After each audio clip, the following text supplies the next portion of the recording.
Hi అండి, అందరికీ నమస్తే. నేను మీ సునీల్ మద్దాల. రాజకీయాల్లో, ప్రత్యక్ష రాజకీయాల్లో ఇరు పార్టీలు బాగానే ఉంటాయండి. సామాన్య ప్రజలు చాలామంది నలిగిపోతూ ఉంటారు, చితికిపోతూ ఉంటారు. వాస్తవం అండి ఇది. కాబట్టి అలా నలిగిపోవడం, చితికిపోవడం ప్రత్యక్ష రాజకీయాల్లో ఆంధ్రప్రదేశ్లో పరిపాటి అయిపోయింది, బాగా ఎక్కువైపోయింది. కాబట్టి ఏం జరిగిందంటే కనుక, ఏదైతే అమూల్, చాలామందికి తెలిసే ఉంటుంది, అమూల్ పాల ఉత్పత్తులు, ఈ అమూల్కి సంబంధించిన పాల సేకరణ ఏదైతుందో, అమూల్కి సంబంధించిన పాల సహకార డైరీలు ఏవైతే ఉన్నాయో అవన్నీ మూతపడబోతున్నాయండి. దానివల్ల ఎంతమంది లాస్ అవుతున్నారంటే, ఆంధ్రప్రదేశ్లో 3,73,000 మంది మహిళా రైతులు లాస్ అవ్వబోతున్నారు.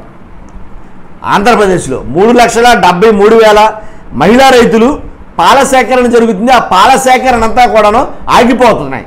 ఎందుకని?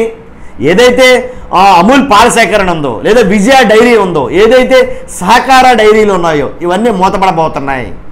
ఎందుకు జరిగిందంటే, గతంలో జగన్మోహన్ రెడ్డి గారు ప్రభుత్వ అధికారంలోకి వచ్చిన తర్వాత జగన్మోహన్ రెడ్డి గారికి, చంద్రబాబు నాయుడు గారికి పాల యుద్ధం అయితే జరిగిందండి. పాల ఫ్యాక్టరీకి యుద్ధం అయితే జరిగినాయి. ఎందుకంటే చంద్రబాబు నాయుడు గారికి ఆల్రెడీ హెరిటేజ్ ఏదైతే ఉందో, ఆ హెరిటేజ్ పాల ఉత్పత్తులు ఏవైతే ఉన్నాయో ఆ హెరిటేజ్ని పెంచి పోషించడానికి ఏంటి, ఆంధ్రప్రదేశ్లో ఉన్న చిన్న చిన్న సహకార డైరీలు లాంటి అన్నింటిని కూడా నిర్వీర్యం చేశారు.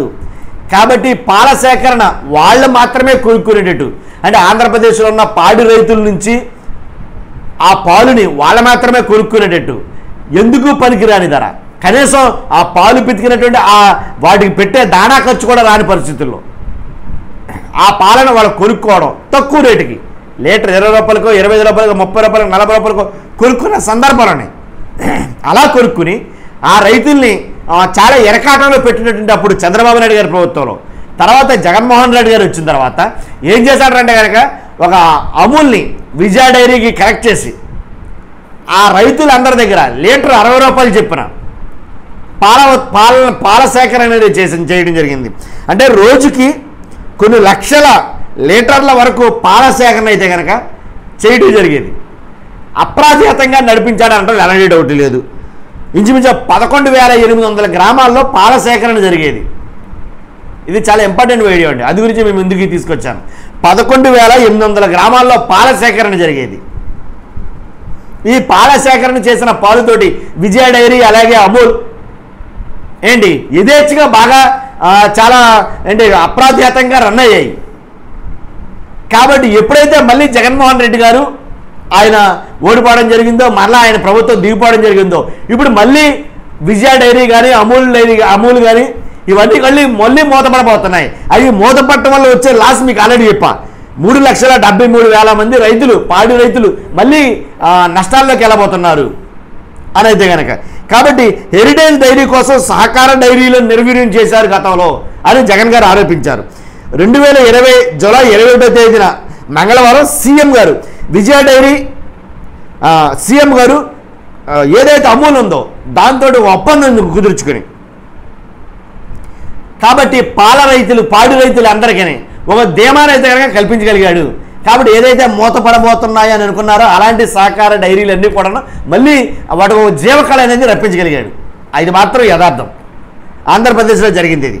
కాబట్టి ఇలాగా ఏంటంటే ప్రపంచంలోని 8వ స్థానంలో ఉన్న అమూల్ తోటి అమూల్ విజయ డైరీ మూతపడ్డానికి కారణమైన చంద్రబాబు నాయుడు గారు ప్రభుత్వం, జగన్మోహన్ రెడ్డి గారు వచ్చిన తర్వాత మళ్ళీ వాటిని తెరిపించి వాటిని గాడిలో పెట్టడం మాత్రం సఫలీకృతమయ్యారు.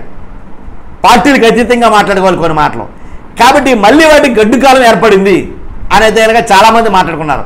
వాస్తవం అది. ఇంకా ఎందుకంటే చెప్పడం మరలా హెరిటేజ్ ఏదైతే ఉందో ఆ హెరిటేజ్ని మరలా దాన్ని నిలబెట్టుకోవడం కోసం మిగిలిన ఈ డైరీలన్నీ కూడా పడుకోబెడతాడు అని అయితే కనుక మాట్లాడుకోవడం జరుగుతుంది. ఇది పెద్ద చర్చ అయింది. జగన్ హయాంలోనేమో ఏదైతే జగన్ గారి హయాంలో అమూల్ కానీ విజయ డైరీ కానీ అవి హిట్ అయ్యాయి, హెరిటేజ్ మాత్రం ఫట్ అయ్యింది, దాంట్లో డౌట్ లేదు.